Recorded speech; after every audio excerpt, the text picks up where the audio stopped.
So this is one of my new builds. It's a Land Rover Defender set. I think it's 42110, and it's motorized. I use 2 large motors and 1 servo motor and an S-brick. So I followed a tutorial by Brick Your Dream on YouTube, and it took like 2 hours.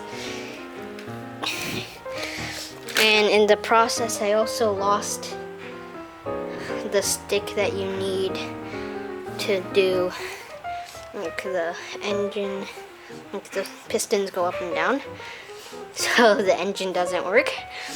But I got, see here, the 2 L motors, and then you got the servo motor.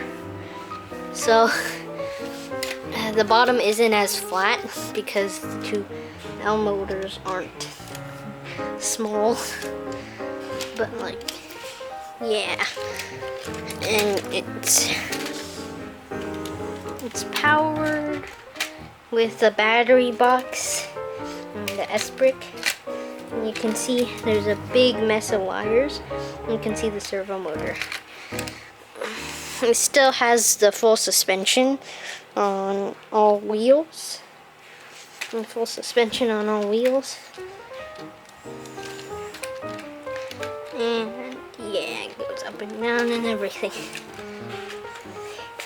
And it's still all-wheel drive.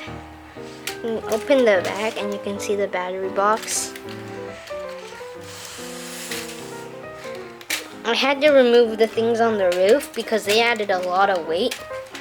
And you know, when I first motorized it, I put it on the floor and turned it on, and I was wondering, hey, why wasn't it working?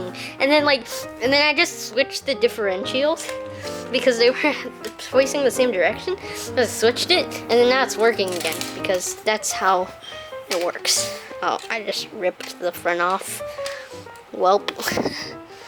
Let's put it back on. Yeah, and the winch is still there. You can see the front. You can see the pistons don't go up and down because you can stick your finger in there to make them go up and down.